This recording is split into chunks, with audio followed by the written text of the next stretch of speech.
Good morning. I'm happy to welcome back today's speaker, who is Dr. David Hotchkin, who is a member of the Pulmonary and Critical Care Division of the Oregon Clinic. And this morning, Dave is going to address choosing wisely as it applies to pulmonary medicine. Dave? Thank you. Thanks, Richie. So I forgot to put in my disclosures. I have received clinical funding from Boehringer Ingelheim and also Bristol Myers Squibb to do research on idiopathic pulmonary fibrosis, which has nothing to do with my talk. My other disclosure is I was up all night on call because I'm not good with time management and did not look at my calendar wisely. So my apologies if I am a little bit slow on my slides today. In medicine, we choose. We choose a lot. We make choices for our patients. We make choices for what we're going to do. We make choices when we're going to take call before giving grand rounds. And the idea is to try and choose wisely. My objective for today is to try and review the Choosing Wisely campaign, to talk to you about what it is and how it applies to you. I'm doing it with a focus on pulmonary medicine, so I've skimmed through the Choosing Wisely campaign and I've picked out the areas that I like to talk about, which is not comprehensive in any regard. The Choosing Wisely campaign really started out based upon this editorial that was published in the New England Journal of Medicine in 2010. Howard Brody wrote this article, which is really good, and I would encourage the residents to take a look at it, that talks about how, as physicians, we need to do a better job in terms of looking at the choices we're making, looking at the tests and the information that we're giving to our patients, and engaging in a system where we are providing cost-effective medicine to our patients by trying to exclude things that do not add value. And really argue that physicians should follow the example of health systems and agree to forego future profits in order to help supply health reform, and called on all medical societies to create a top 5 list. And why should we even care about this? The estimate is that about 30% of all healthcare expenditures, or more than $750 billion annually, are spent on wasted care. Okay? That's care that has been shown to not provide any value and to actually potentially be deleterious to our patients. I mean, when we talk about the massive amount of money that we spend in healthcare and the amount of money that people want to cut, if we could even cut this a little bit, the amount of savings would make a huge difference for the U.S. economy and potentially make a huge difference for physicians. In reality, when we look at the idea behind the Choosing Wisely campaign, over 90% of physicians agree that we should have fair distribution of finite resources, that we should improve access to care, that we should manage our conflicts of interest, including the money that I've taken from pharmaceutical companies, and that there should be a role for professional self-regulation, where we actually look at what we're doing and we hold ourselves and others accountable for what's happening. But despite that, a third of physicians still say that they would order an unnecessary test if a patient really wanted it.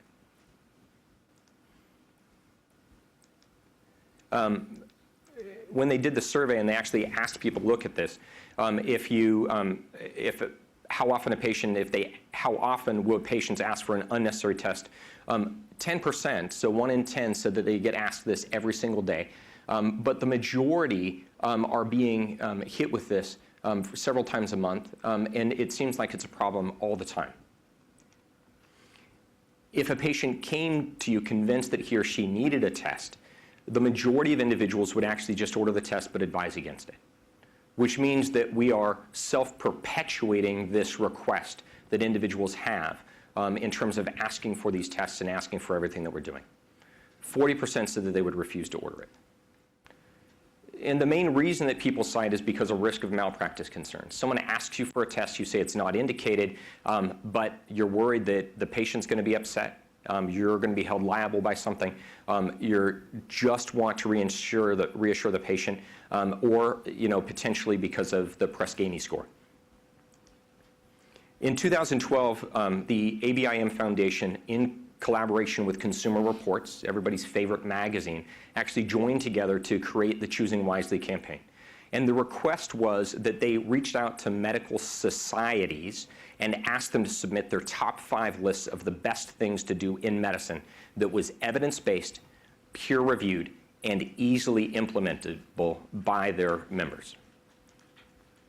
As of June 18th of 2015, which is when they actually have the counts, more than 100 different medical societies had submitted lists, and there were more than 70 different lists. And some of these lists are actually joint publications. So one of them is from the Critical Care Societies Collaborative, which is the American Thoracic Society, American College of Chest Physicians, Society of Critical Care Medicine, the American Academy of Critical Care Nurses.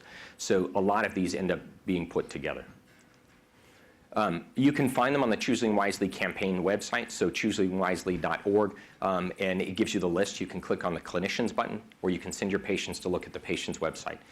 There's also the inaction, and there are many different resources, and I would encourage you to take a look at this. The effects of choosing wisely. So when we look at individuals that are aware of choosing wisely and they're aware of the recommendations, if you are aware of these recommendations, you have them in front of you. When we look at the reduction in unnecessary tests, you can see that there was a drop from those who hadn't heard about it to those who had been, who had aided recall, I guess we would call it, that the number of unnecessary tests dropped from 62% to 45%, and that they would actually talk more to their patients about trying to avoid unnecessary care.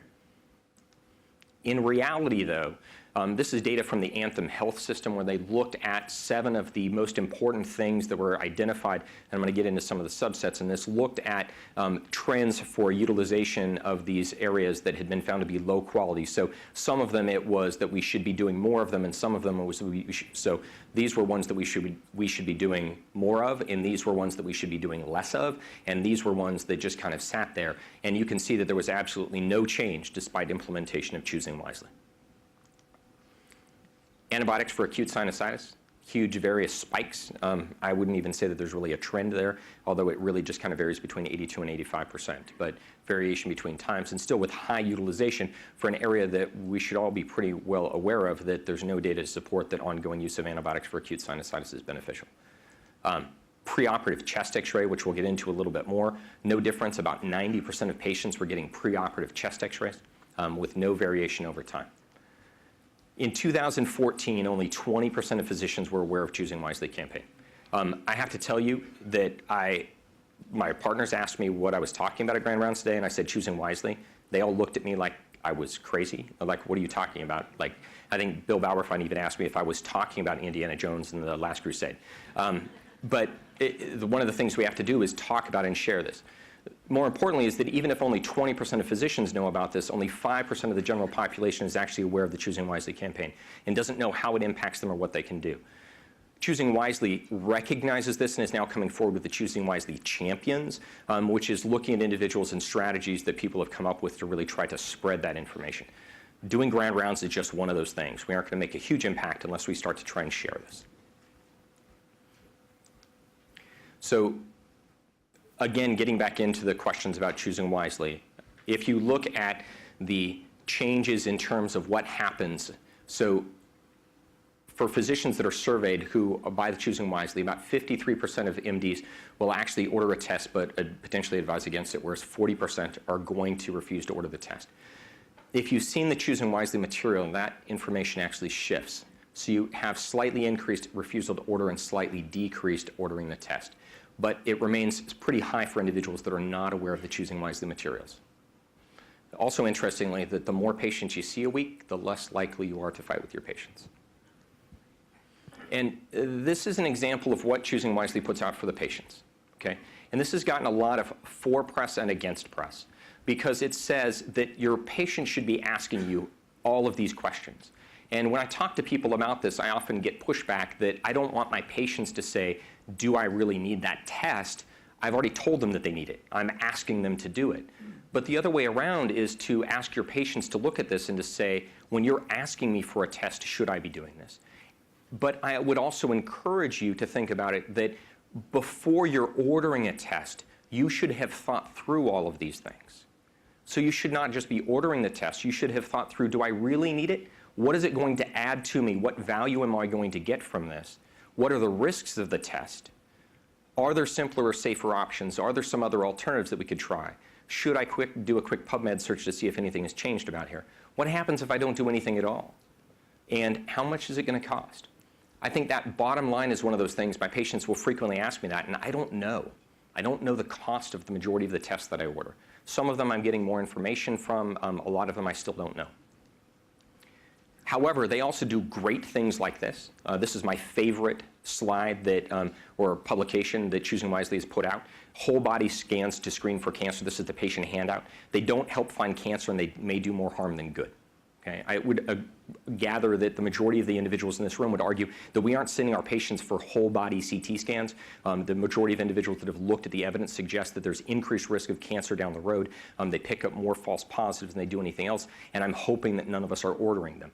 Yet it's still happening in the community. People do it all the time, and we see individuals that are referred to see us in the pulmonary clinic for a whole body CT scan done at a concierge practice, or just with some out-of-hospital radiology system that will put you in a CT scanner and give you a low-quality CT scan, and then all of a sudden they're sent to see us for some kind of incidentaloma. I'm going to get down into some of the specifics now, some of the recommendations from medical societies, and go through a little bit of the evidence to try and talk to you about that. So this is one of my favorite topics, which is the preoperative chest x-ray. So the American College of Radiology, who makes their money from doing chest x-rays, says don't do preoperative chest x-rays for ambulatory patients with an unremarkable history and physical exam.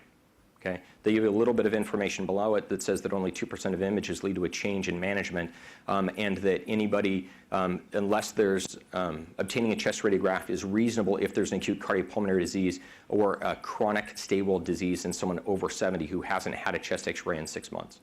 I don't necessarily agree with that last line, but American College of Surgeons says don't do preoperative chest x-rays.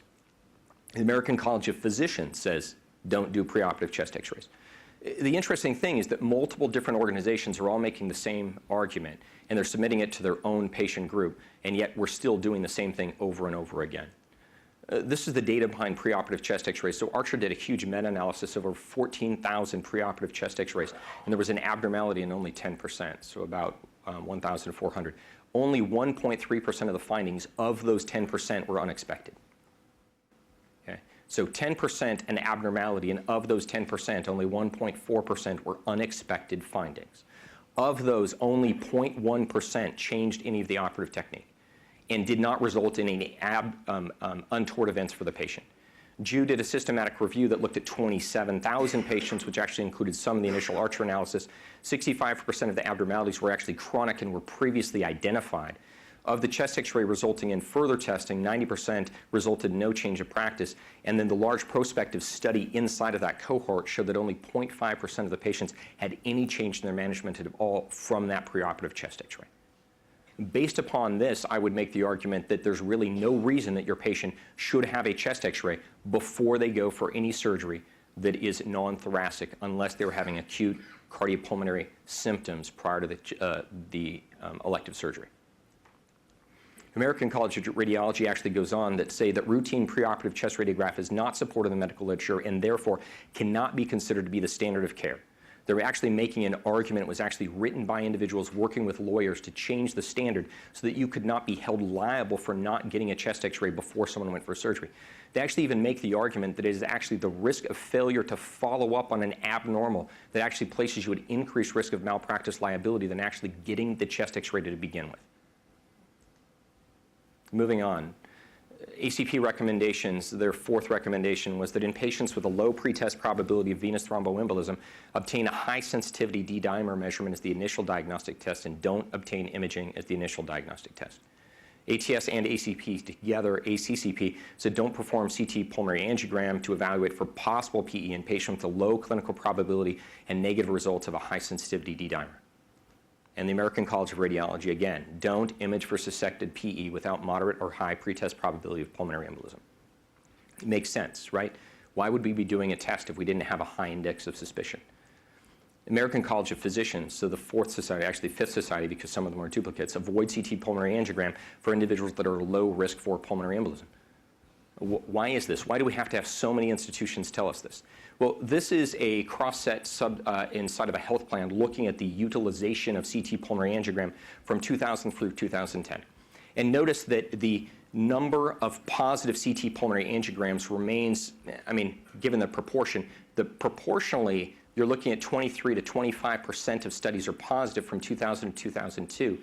And then the proportion of positive studies, despite this exponential increase in the number of studies that is done, remains at 13% positive, which means we're doing a lot more CT scans and getting no additional information. The cost of a CT pulmonary angiogram is much higher than a D-dimer. It's about $800 versus $25. Going back, all of the evidence that we have on using a CT pulmonary angiogram to diagnose a PE is based upon using the PIOPED data. There was PIOPED 1 for the residents who were out there, which looked at VQ scan with digital subtraction pulmonary angiography, and PIOPED 2, which was the landmark study that said that we could truly use a CT pulmonary angiogram. Now, I'm putting the caveat because when Tom Schonberg and I argue about this, he points out that these were 2, 4, 6, and 8 head scanners and up to 16 head scanners. And we now have 128 head scanners, so we get much better resolution. But in the PIOPED 2 study, the positive predictive value for a CT pulmonary angiogram in an individual that was identified as low clinical probability was 58%. That means that the false positive rate was 42% in that patient population. 42%. So individuals that had low pretest probability of a pulmonary embolism were being diagnosed with pulmonary embolism and were potentially being put on blood thinners, which can be life-threatening for a clinically non-significant issue. Now, there's some questions about the way that the PIOPED was done, everything else, but we can then take that same data and apply it into, they took all of the patients from PIOPED and then ran them through applying a Geneva score and looking at whether or not they were concordant or not. If you had a Geneva score that was less than 10, so Geneva score is like the Wells score, and the lower it is, the less the likelihood of a pulmonary embolism, and less than 10 is very unlikely. And if they had less than 10 and a negative D-dimer, the potential false positive rate was 67%. So 2/3 of those patients were actually identified as not truly having a pulmonary embolism, but were being treated for it. Whereas those individuals that had the concordance, so a high probability Geneva score and a CT pulmonary and a D-dimer, actually were much less likely to have a false positive CT scan. So if your D-dimer is negative and a low pretest probability, you don't need to do anything else. There's also the new JAMA study that suggests that you can actually take an age-adjusted D-dimer, and that's outside the scope of my talk, but it's actually in the JAMA age-adjusted D-dimer. Take a look at it if you have, and I can talk to you more about it later. The other thing you have to remember is the risk of the study. The majority of people that get the study are premenopausal women. The American College of Radiology in 2007 actually looked at the risk of breast cancer in these women over the next 10 years and found a 17-fold increased risk of breast cancer for every CT pulmonary angiogram that was administered. Granted, this is a retrospective study, but given that the biggest risk of cancer in premenopausal women is breast cancer in the future, we have to be cognizant of the fact that some of the things that we're doing could potentially harm our patients. One of the other arguments that people talk to me about is, well, what if they were just missing subsegmental pulmonary embolism? Well, what about those really tiny clots that we're now picking up? Well, the most recent data and the most recent guidelines just published 3 weeks ago suggest that we don't need to treat them, and we probably shouldn't treat them. So this is the new ACCP guideline on treatment of venous thromboembolic disease, and recommendation 19 is that in patients with subsegmental pulmonary embolism with no involvement of more proximal pulmonary arteries with a negative lower extremity venous duplex, don't treat them. Okay?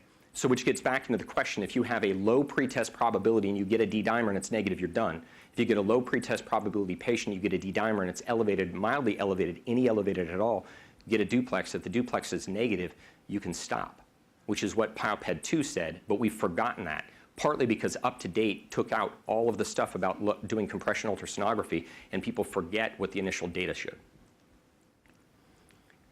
ATS and ACCP, their first recommendation was don't perform computed tomography CT scan surveillance for evaluation of indeterminate pulmonary nodules at more frequent intervals or for longer periods of time than recommended by established guidelines. And for those of you that don't spend your days seeing patients with lung nodules or looking at the CT scan images, this is what we talk about when we talk about lung nodule. I know a lot of people get the report, they say, I'm not really sure what this is. The radiologist said there was a spot. I'm going to tell my patient that this is a spot. This is a solid nodule. This is a ground glass nodule, and this is a semi-solid ground glass nodule. So really solid, nice bright white. This is kind of hazy, and this has a little bit of solid in the midst of this hazy amount. Okay? And that's the difference. Okay? This, more concerning for cancer, different guidelines for this, and this one fits into a different ballpark together. These are the current recommendations from the Fleischner Society.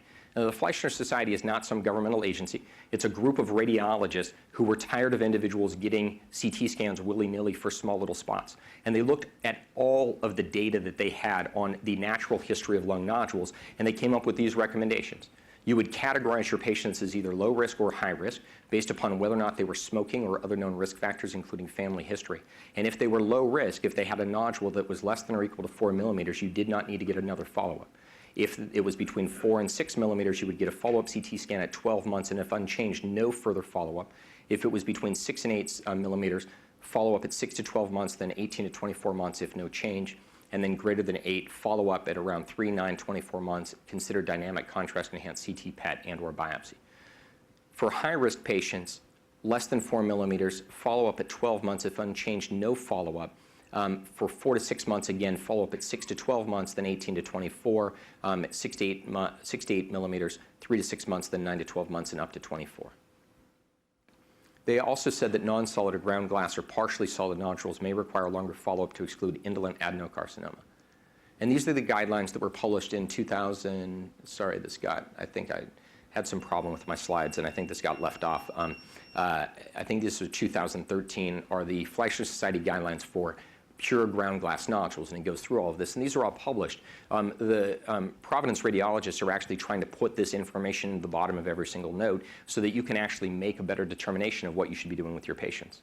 Despite that, we frequently see individuals that get CT scans much more frequently. And what's the rationale behind this? Well, fewer than 1% of nodules that are less than 5 millimeters in patients without a history of cancer will ever become a malignancy. Okay? So less than 1%. So we end up doing a lot of scans to follow up on these things to try and catch a small number. And I'll get into some of the data on lung cancer screening in just a little bit. Previous images should always be looked for. If you find that someone's had that nodule before and they had a CT scan at an outside system 5 years ago and that nodule was there, you're done. You don't need to do anything else about it. It's been stable for 5 years. Plus, you also know if it's been growing or if it's only been slowly growing. If something increased by 1 millimeter over 5 years, it's really unlikely that it's going to be a problem for you or for the patient in the future. If it is ground glass, you shouldn't follow it for, well, more than 3 years unless there's a semi-solid component. Okay. Dr. Ken? Yeah. So Charles's question is, how accurate is a CT scan? So the literature actually suggests that the variability, so it's a couple of really interesting studies. So they took I think it was 1,000 different CT scans, and they gave them this 3 different radiologists to read, and they all reread each one of them in a convenient sample of them and read some of them up to 5 times. And the variance was 3 millimeters for the same radiologist reading the same image the same day. Okay? So the variance is actually reported as 1 to 2 millimeters for the same measurement. So you really can't comment on a 2 millimeter change, and that's one of the reasons why we talk about a longer duration of follow-up. What you're trying to do is see a measurable change. The other thing that you do have to keep in mind, and one of the things you'll frequently see in our notes, is that if a patient has a CT scan with 5 millimeter thick slices, and then they get a high resolution or thin slice CT scan with 1 millimeter thickness, you imagine that a 5 millimeter nodule you can miss with 5 millimeter thickness that you may actually cut just below and just above, and the next time you're getting slices all the way through. You can also miss when you're actually doing the same imaging based upon the thickness that you're measuring, so there can be huge variability. That's why we try and get the same setup done every single time. It's also why if you send someone to the Oregon Clinic, we try and get them done on our scanners at the same time at our institution, because we know that it's done with the same protocol every single time the exact same way, and we have the same radiologist rereading it, which makes it a little bit easier for us. Okay. And I know it seems like I haven't really talked much about that, but I want to get into a little bit of the natural history of cancer, which I'm going to talk about with this next recommendation as well, which is don't perform CT scanning for lung cancer among patients that are at low risk for lung cancer. Okay? Just like anybody else. We don't do screening mammograms on men because the risk of breast cancer is exceptionally low. We don't do screening colonoscopies on individuals that are really young because the risk of colon cancer in that population is not very high. We should only be doing screening tests on a high-risk population. These are the current guidelines based upon different professional societies. So the National Cancer Network, the American Lung Association, the collaboration of the ACCP, ASCO, NCCN, the AATS, the ACS, the ACCP, and the USPTF. all of these basically recommend screening between the age of 55 to 74, maybe just greater than 50, up to 79, with greater than 30 pack year smoking history, although some say greater than 20, that have stopped smoking within the last 15 years, and then they give their recommendation level. And part of the idea behind it is this. So this is an interesting study that looked at the actual risk of developing of lung cancer based upon the smoking intensity. Okay, and so this is looking at everybody in the PLOS, which is the prostate, lung, and ovarian cancer surveillance study, and it looked to see what your risk of cancer was based upon your smoking intensity, cigarettes per day on average over your pack years. So you don't see a significant increase until individuals have really kind of started smoking at around 30 packs per day on average. You get that back up to greater than 1%. Remember, this is not 10%. This is 0.01. So that's a 1% incidence in that population, which is still exceedingly low. That risk can also be kind of correlated this way if you change that into a linear graph. If you define Q3, the third quartile as 30 pack years, that this is the baseline reference, anybody less than that actually had a negative risk of developing lung cancer, whereas individuals that smoked more than that had a greater risk, with a p-trend of 0.01. Okay, so the proportional lung cancer deaths prevented by low-dose CT scan actually started showing 10 per 10,000 person years in the fourth quartile, which is those individuals defined in the National Lung Cancer Screening Trial. So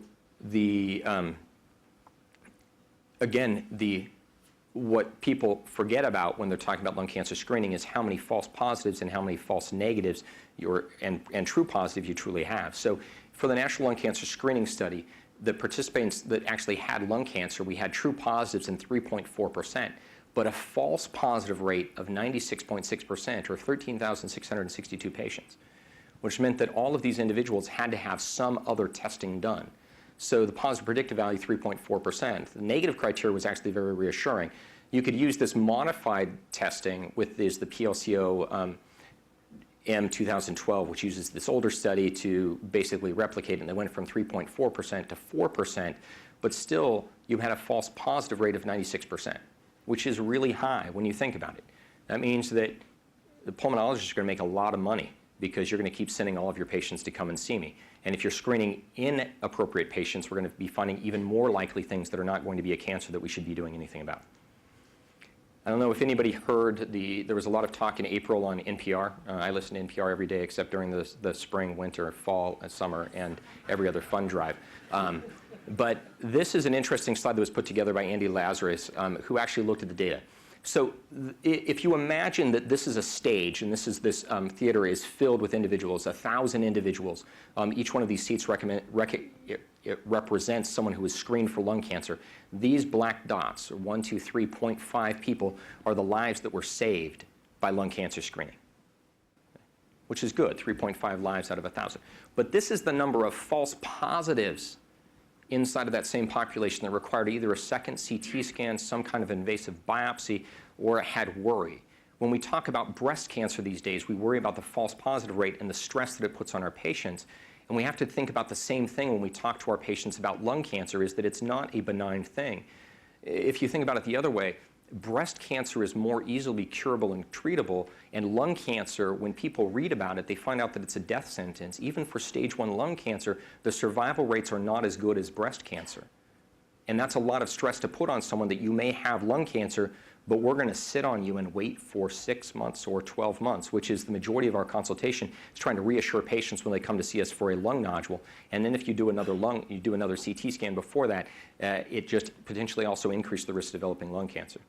Current Medicare requirements: age 55 to 77 years, tobacco smoking history of at least 30 pack years, current smokers or ex-smokers who have quit smoking within the previous 15 years with no signs or symptoms of lung disease. Okay? So those individuals that come to see you with a cough, it's a new cough, and they're due for lung cancer screening, please do not order the CT lung cancer screening at that time. If you need to, do a chest x-ray, treat them for their cough, work up the cough, do something else. Don't do the screening CT scan until their symptoms have improved, because their symptoms are there for a reason, and this is a screening test, not a diagnostic test. For the initial screen, you have to receive a written order for the low-dose CT scan detailing that screening was obtained, that you did a lung cancer screening counseling and shared decision-making visit. needs to be from a physician, physician assistant, nurse practitioner, or a clinical nurse specialist. And up until actually just late last year, it actually had to be done by the primary care provider, but Medicare just adjusted the rules that actually allowed it to be retrospective, that allowed any physician. But the way that they initially wrote it, it was only PCPs that could do this. Moving on to the next recommendation, for patients recently discharged on supplemental home oxygen following a hospitalization for an acute illness, don't renew the prescription without assessing the patient for ongoing hypoxemia. Anybody do this? We get patients all the time that we see in follow-up for persistent hypoxemia, and we check them in clinic and we take away their oxygen and say you don't need it anymore. Medicare spends $2.3 billion annually just to rent oxygen concentrators, which are used about 90% of individuals that get home oxygen. Most oxygen prescriptions, 60 to 80% of them are made in the setting of an acute exacerbation, not when they're at their baseline. And relatively few individuals, 35 to 65%, are reassessed for continued need. And by reassessed, I mean ever within the last 5 years, according to the Medicare Office of Inspector General. They actually went back through to look to see whether or not these individuals were doing this. Hence the new requirements from Medicare that we have to do repeated reevaluation of individuals on Medicare to recertify them. The recommendations based upon an article by May et al. Actually looked and found that individuals should probably be reassessed at 3 months and at, sorry, not 12 years, 12 months. That's again the problem with being on call. What's the data even behind oxygen? Hopefully you remember back to medical school. This is probably more for Jim Patterson remembering this from medical school than most of us. But continuous oxygen usage, so the resting PaO2, and all of the data is actually based upon your resting PaO2. We use SpO2 as a surrogate marker, but the data is based upon individuals that had a low PaO2 at rest at baseline, not a low PaO2 at rest in the setting of an exacerbation. And they looked at individuals that had a resting PaO2 of less than 55 or a resting PaO2 of 56 to 59 with dependent edema, P. pulmonale on the electrocardiogram, or polycythemia with a hematocrit of greater than 56%. You can use some surrogate markers with desaturation of less than 88% with activity or desaturation of less than 88% at night. In terms of dyspnea, the studies that have randomized individuals outside of Medicare guidelines for oxygen just to give them oxygen. So they didn't meet criteria, and they just gave them oxygen to see if it made any difference in dyspnea. This is what happens to their dyspnea score. This is a patient, I left the citation off this one, but I think this was like an 800-patient study where they actually randomized them to oxygen, and there was no difference in the most sensitive clinical outcome measure for dyspnea score that we had. Absolutely no change at all. And the reason we do oxygen is that it makes a difference in survival. So if you look at the Medical Research Council, which was the initial oxygen study that compared to individuals that got control or just giving them oxygen at nighttime, it found that there was a significant improvement in mortality over 60 months. They then did the continuous oxygen trial therapy, where they randomized individuals to oxygen at continuous, which was greater than 18 hours a day, versus just giving them oxygen at nighttime. And the mortality benefit was actually seen in those individuals earlier, and this study was actually stopped early because of the benefit from doing greater than 18 hours of oxygen a day. Individuals that don't have continuous hypoxemia, the data for mortality and survival is not as good if they have intermittent hypoxemia only with exertion. So if you're really, really pushing them to get down the hall, and they're saying, this isn't as far as I would walk, this isn't what I do, and finally when you've made them do that second lap and they hit 88% and you try and get them oxygen, those aren't the patients that were studied that actually showed the benefit from this. Okay. And this is actually my absolute favorite. It has nothing to do with pulmonary medicine per se. But I get preoperative evaluations, pulmonary evaluation patients, to comment on their ability to undergo cataract surgery all the time. And I figure that if my patient can walk into the office to see me, that they can have cataract surgery. Okay? So the American Academy of Ophthalmology, their #1 recommendation was don't perform any preoperative medical tests for eye surgery unless there are specific medical indications. Don't do any preoperative evaluation for eye surgery unless there are specific medical indications. They said most tests aren't needed, eye surgeries aren't lengthy, they don't pose serious risks, and the risks aren't that high, and the stresses actually of eye surgery is probably less than that of them walking through a grocery store. The interesting thing is we spend tons of money on preoperative testing for eye examinations. So this is an interesting study published in the New England Journal in 2015 that looked at utilization of baseline tests for these individuals with Medicare that were getting eye surgery. This is their baseline period prior to being seen by the ophthalmologist. And this is in the preoperative month. And you can see that there is a significant increase in the testing that goes from one test at about 30%, so any test at all up to about 50%. And you can see this huge spike relative to the index surgery date, which means that we're still doing it. The data was from 2014, but showed that they were spending in Medicare data sets almost 800,000 tests performed in the preoperative month at a cost of $16 million, and another $28.3 million was spent just on the office visits. So for a total expenditure of almost $40 million just for individuals to come see us in clinic for preoperative evaluation. Expenditures on testing in the month before surgery were $4.8 million higher, and office visits $12.4 million higher than the mean month expenditures in the preceding 11 months. You can see that there are huge outliers. There are some that don't do any testing at all, and some ophthalmologists that 100% of their patients have all of this testing. So it's not just that everybody's doing it, but you can see that the shift is actually towards more and more testing. Worse is that we do a lot of it in the Pacific Northwest. So we're the reference here, and everybody else except for the Northeast, maybe it has to do with northern latitudes, people just don't see as well, or maybe it's I don't know. But Pacific West and Northeast had much higher incidence, and everybody else was doing less. One of the questions that I get from this, or at least when I gave this talk at the Practical Advances of Internal Medicine, is what do we do about this? I mean, the patients come to see me. When patients come to see me, I reassure them. And then I call their ophthalmologist, and I say, hey, I didn't do any testing. And they said, did you clear them for surgery? And I said, no, I don't clear patients for surgery. I will do what I can to optimize your patient. If they're at their baseline, I don't think there's anything else that I can do. And by the way, did you know that your specialty society recommends that your patients not have preoperative medical evaluations? And then I offer to send them the link. The other thing that I've done at the request of my wife, who's a primary care provider for Providence, is you can search in Epic under my name, and I have a letter that I have written to any ophthalmologist that you want. So it's in Epic, and it actually says, and it goes through the literature, and it goes through the data, and gives them the link to Choosing Wisely. And you are more than free to borrow it and send it off. You can have your lawyers take a look at it if you want to make sure it's not too bombastic. But I wrote it when I was calm and not post-call. But it actually just says, look, I don't think this is indicated, and it gives them the link to Choosing Wisely and talks about why it's not indicated. You're free to borrow it and use it as you will. We've talked a lot about outpatient medicine. I do a lot of inpatient medicine as well. And I wanted to talk about some of the inpatient recommendations. So the Critical Care Societies Collaborative put together these recommendations. Don't order diagnostic tests at regular intervals, such as every single day. Rather, order it in response to specific clinical questions. When I'm attending in the ICU, I frequently hear the residents say, we do order review on all of our patients, so we round on them, and I say, well, they order daily labs. I said, what daily lab? Well, you know, the standard labs that we get every day. Well, what labs are we getting today, and why are we getting them? It's become habit. When I was an intern, we met every day for x-ray rounds. We sat and we looked at x-rays on all 80 patients on our service. It took a long time. We got CBCs, chemistry panel, coags, INRs on every single patient every single day.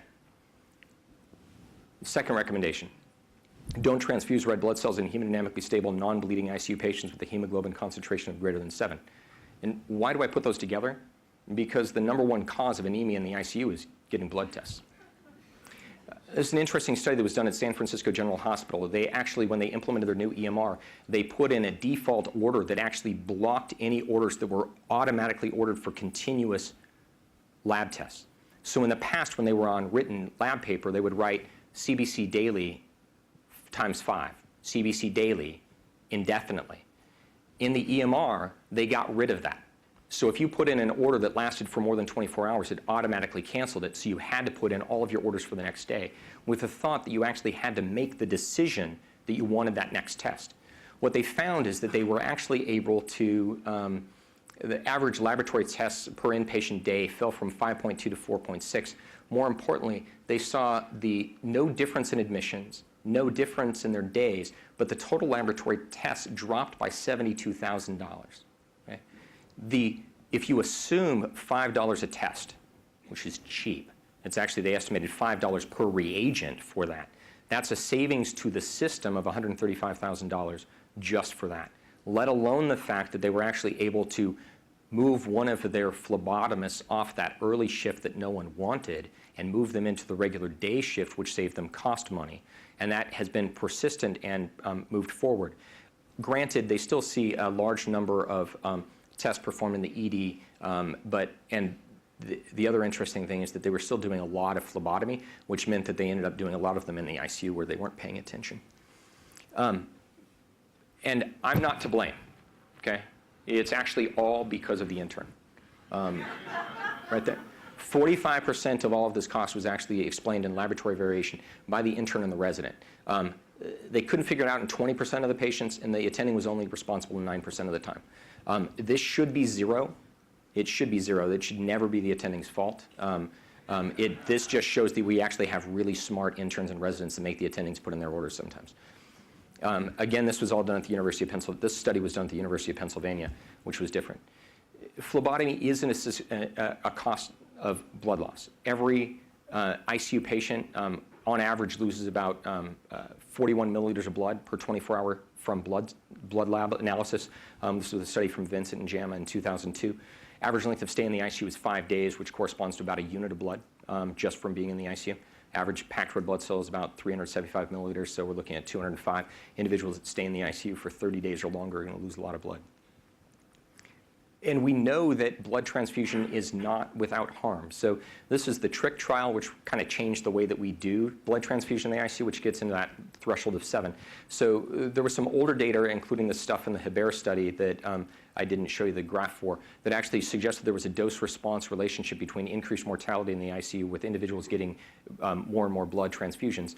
So Hebert and colleagues in the Canadian Clinical Trials Group randomized individuals in the ICU to a permissive low hemoglobin at 7 or transfusion to higher than that. I believe it was 9.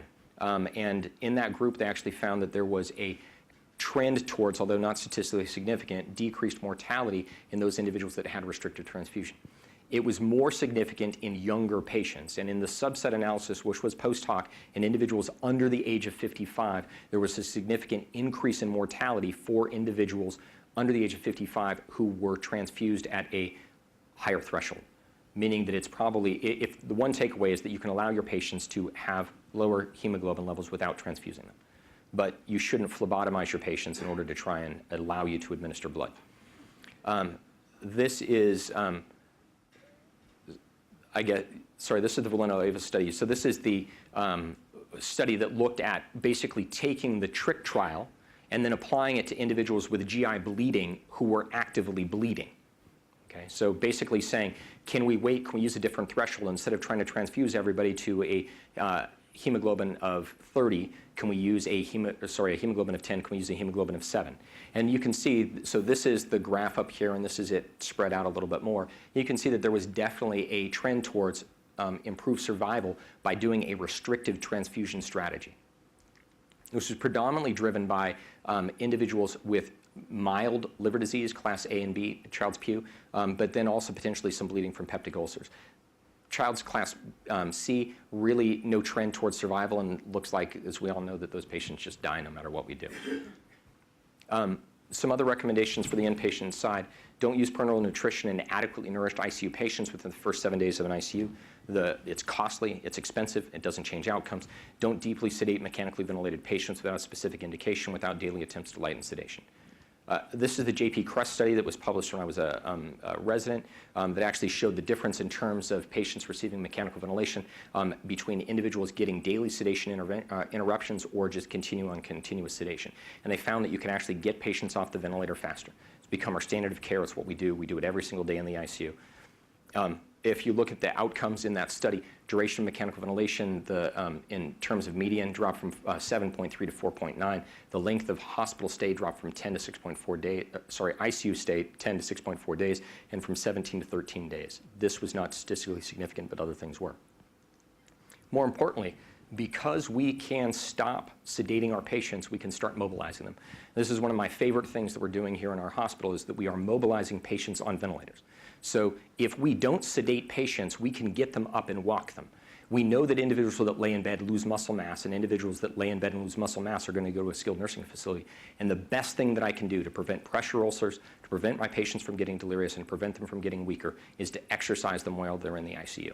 So this is the first patient that we mobilized in our ICU. We've done this more and more. We do have authorization on file for this gentleman's picture. I did not put the picture, the best picture, because it's hard to see his face, is a picture of his wife crying and kissing him as he walks down the hallway.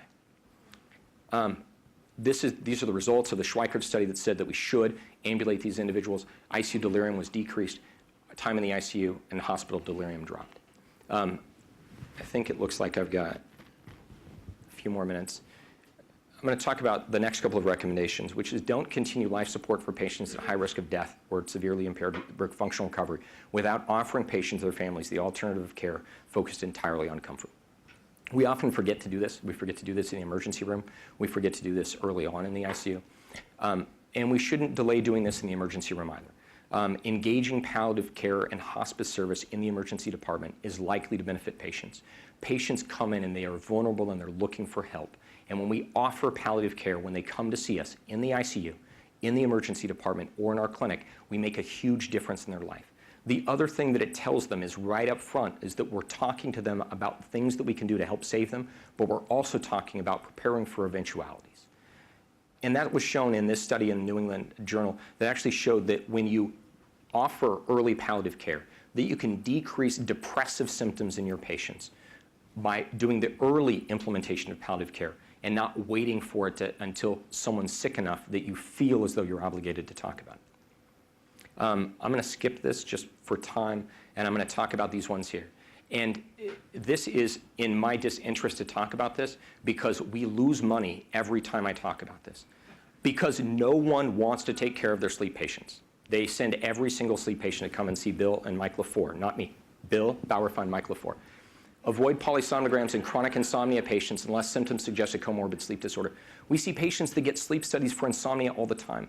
If your patient can't sleep, a sleep study does not tell you why they are not sleeping.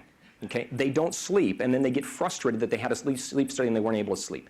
You do use it occasionally, but that's if you're looking for psychogenic insomnia, where they really don't have insomnia and they slept all night long. But even then, you want a sleep diary.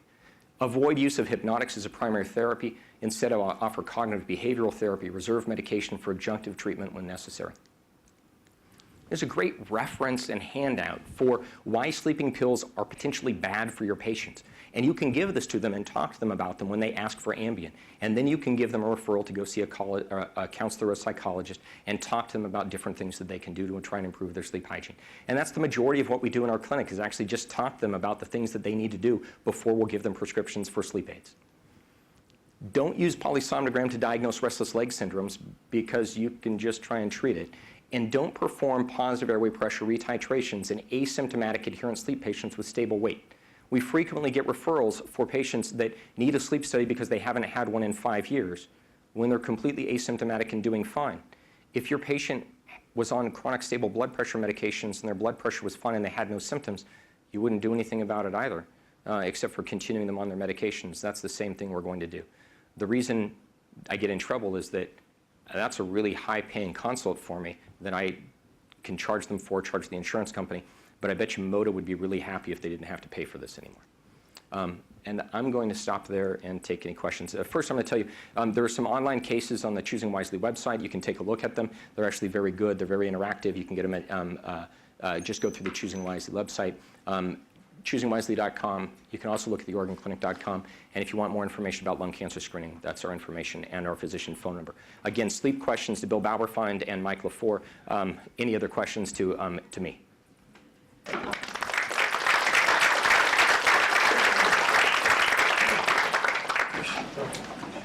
Joe. Can you comment on how to use age adjustment for interpreting D-dimer and stratifying the need for CT? Yeah, so the age adjustment for D-dimer, the study was you took the age above 50 and divided it by 10. And so if they were 80, you would subtract 50, you'd have 30, and you would add 0.3 to your test. So you would go from an upper limit of 0.5 to 0.53, I believe is what it was. Is it, yeah, sorry, 0.8, yeah, so you're right, it's not subtracted 50, it's the 0.8, so you would go up to 5.8, you just take the age and divide it by 10. So anybody over the age of 50, so if they're 60, you would have, it would go up by, up to 5.6, if it's 80, it would be up to 5.8. So, It's 80, it's up to 800. is it up to 800? Okay. I pull it up when I look at it, but, yeah. Now, we have a D-dimer 0.7 and an 80-year-old, and I try to explain this, and it's not common knowledge, but I think it's very useful. Yeah, I mean, I guess that would be another area where we could leverage Epic, and I can put in actually, I can make a dot phrase that will actually go through things, and we can talk about what the age-adjusted D-dimer is and why that would be important, and then put in the reference for availability. And I think that would be something for helpful for both. Sorry, Joe's question was about age-adjusted D-dimer. Obviously, I don't remember that formula off the top of my head, but I'm going to put together something with Joe later on, and it will be sitting there. So, but the thing that people that admit patients to the hospital should know is that there is an age-adjusted D-dimer, and if the age-adjusted D-dimer is normal, that your risk of pulmonary embolism is exceedingly low. We also know that the increased risk of death in those individuals is predominantly seen for risk of bleeding in older individuals. You have really high probability you don't need to be done. You're going to do the CT angiogram anyway. You don't need to be done where you don't need lower extremity Dopplers for DVTs. So you see people who pretty clearly have a very high risk for PE and they get everything. I'm not sure if D-dimers of any value.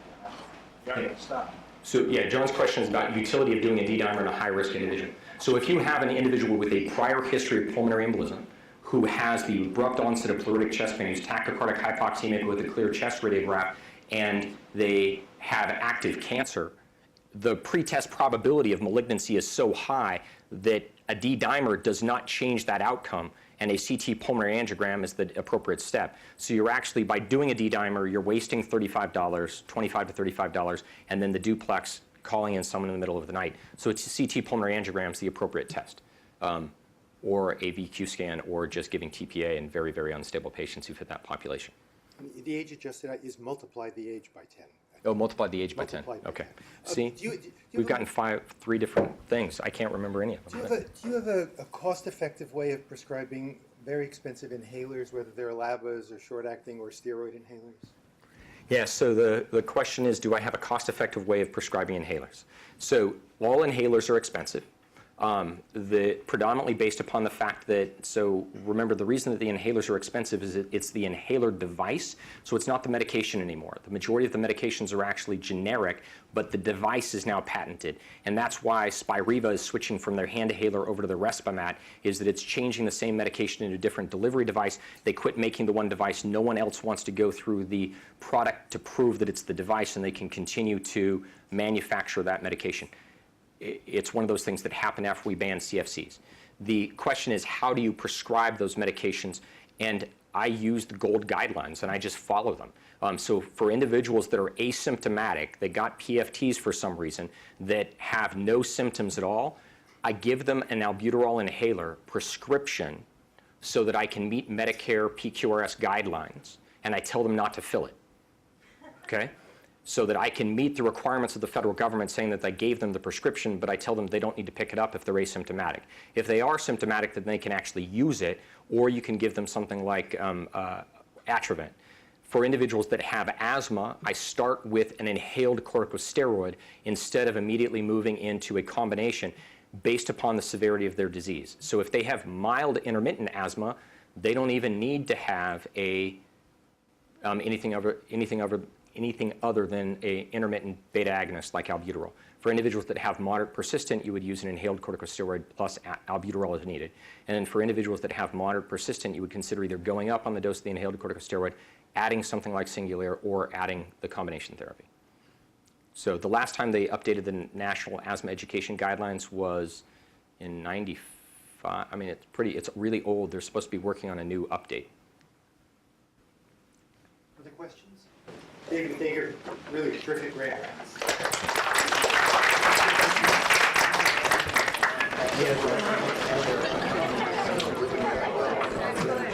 Yeah.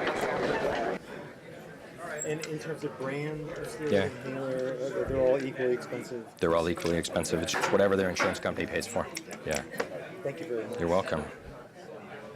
That was very good. Thank you. I'm David Hayes. I'm a retired orthopedist, so it's fun. Nice to meet you. You're talking a little bit about blood management. Yeah. You know,